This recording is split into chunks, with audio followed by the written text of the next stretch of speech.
participation mystique, as the anthropologists used to say.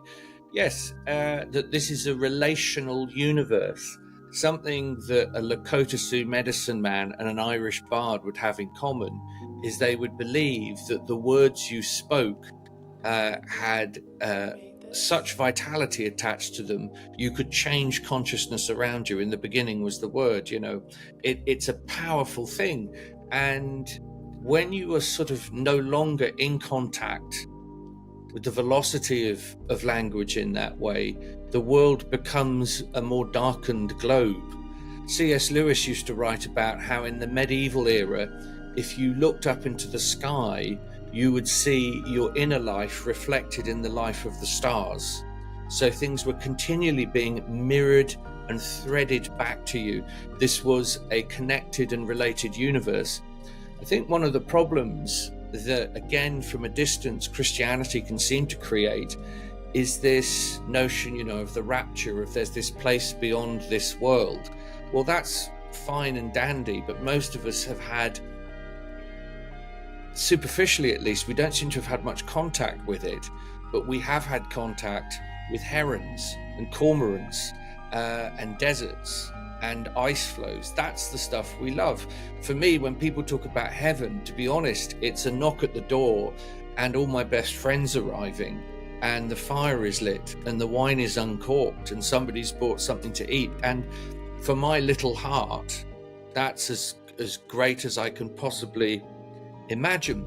However, I wrote recently, I was finishing a book and I wrote this line that has proved meaningful for me. And I think I shared it with you the other day. In each experience of beauty, we are being prepared for eternity. And that is the distillation in one bloody sentence of a lifetime of my work. And it's why I feel that beauty is important. Now, what beauty is, that's an entirely longer conversation. But we know when we've been claimed by beauty because it changes the way we react.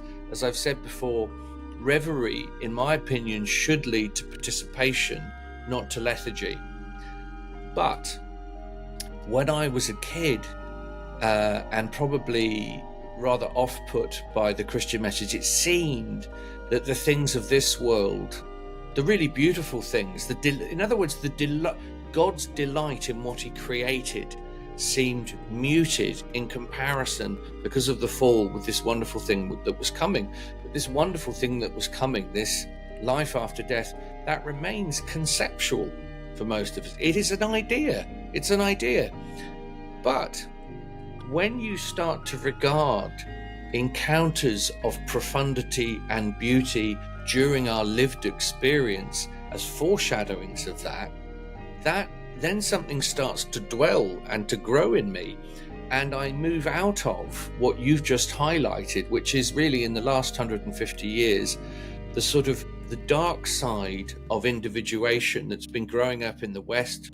Jung, of course, highlighted this, and in a way, Jesus's attention to the inner kingdom is, he's referring to this, but in a participatory sense, rather than an isolated existential one.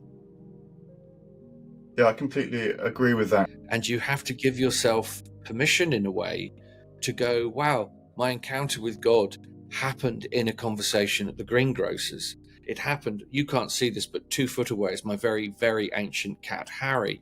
And I have encounters with God looking into the eyes of Harry. It is, I don't worship Harry, but these pinpricks of the eternal, this overused phrase that I tend to come up with, there's something about that.